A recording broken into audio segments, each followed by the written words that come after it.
In a kingdom far, far away, there was a kingdom filled with gold.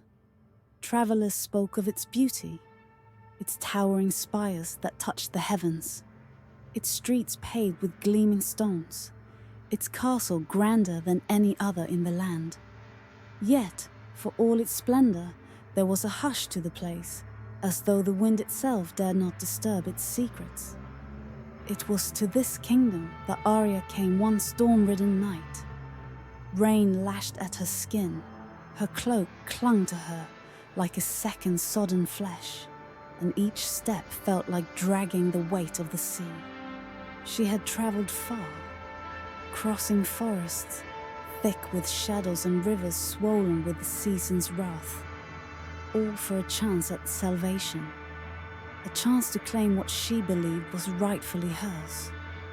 Her name had once been spoken with reverence, but time had stolen her title and left her a nameless wanderer. Her kingdom had fallen, her family lost to war and treachery, and she was all that remained of a lineage that once ruled with wisdom and grace. But she refused to let history swallow her. Marrying into the wealthiest kingdom in the land would not only restore her status, but ensure she would never again know hunger or cold. The gold of this kingdom could rebuild what had been lost, if she could secure her place as its princess. Lightning split the sky as she reached the towering castle gates. Trembling, she knocked once, weakly, and then again.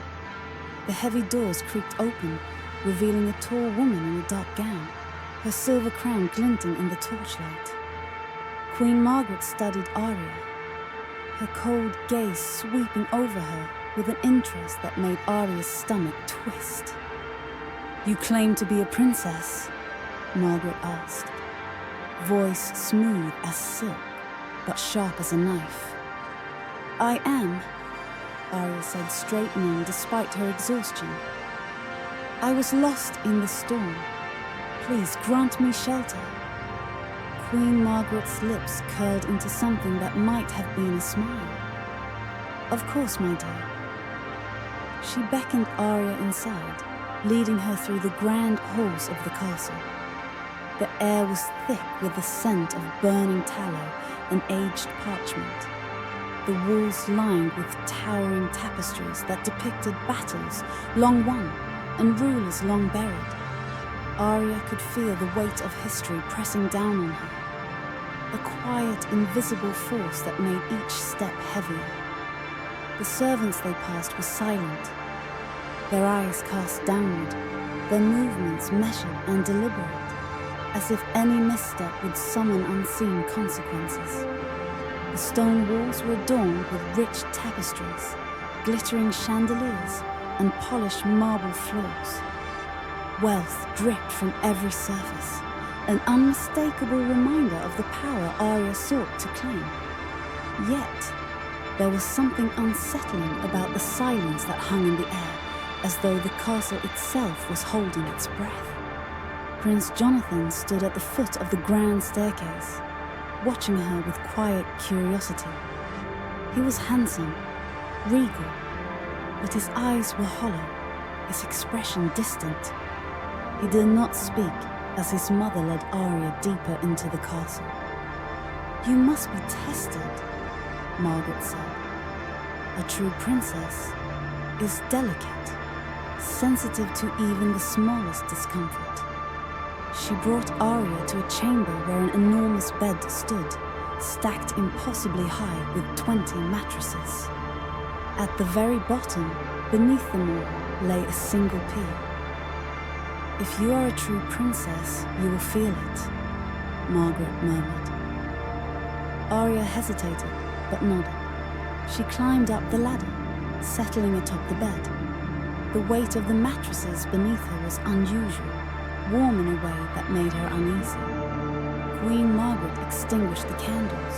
"Sleep well, my dear." She did not sleep well.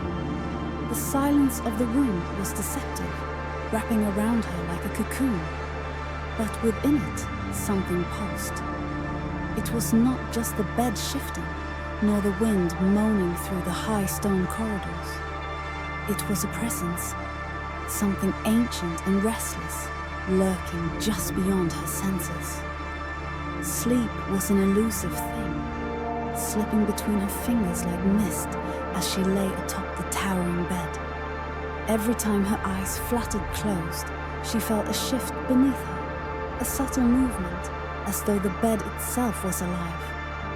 The storm outside raged on, its wind rattling the castle windows, but it was not the wind that kept her awake. There was something else, something unseen, whispering just beneath her. At first, it was just the creaking of the storm-battered castle, the distant howl of the wind. But as the night deepened, she heard something else, a whisper, soft, shivering, just beneath her. She held her breath, listening. More voices joined the first, murmuring words she could not understand. The weight beneath her seemed to shift, ever so slightly, like something stirring below.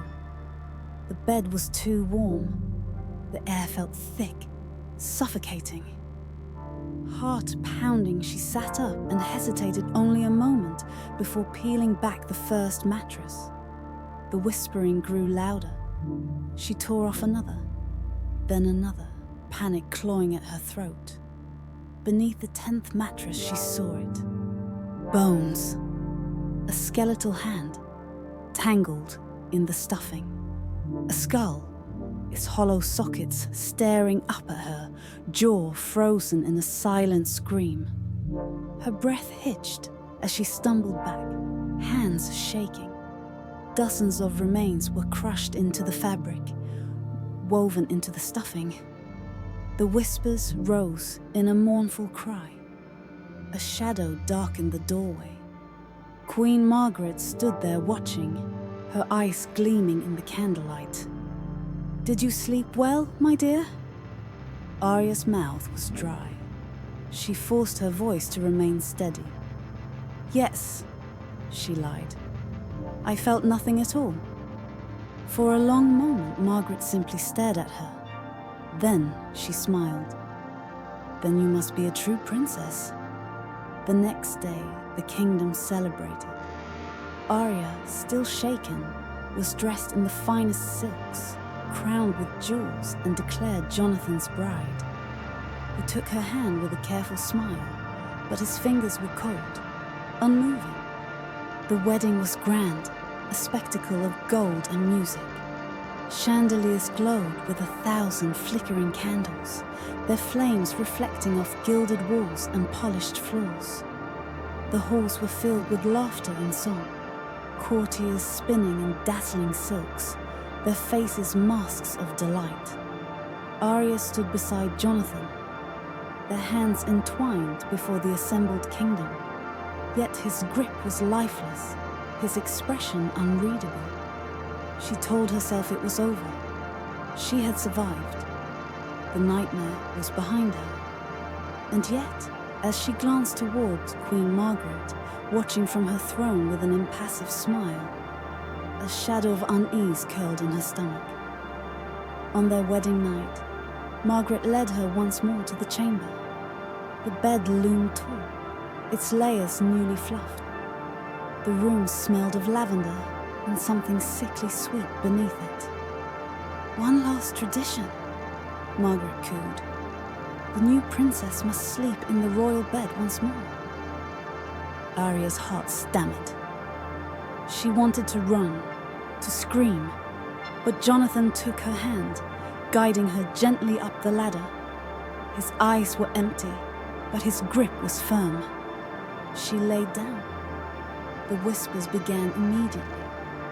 They slithered through the layers of fabric like a draft through old wood, but they carried weight, sorrow, a pleading insistence that curled around her ears. Faces flickered behind her closed eyelids, hollow, desperate, their lips moving in silent prayer or warning.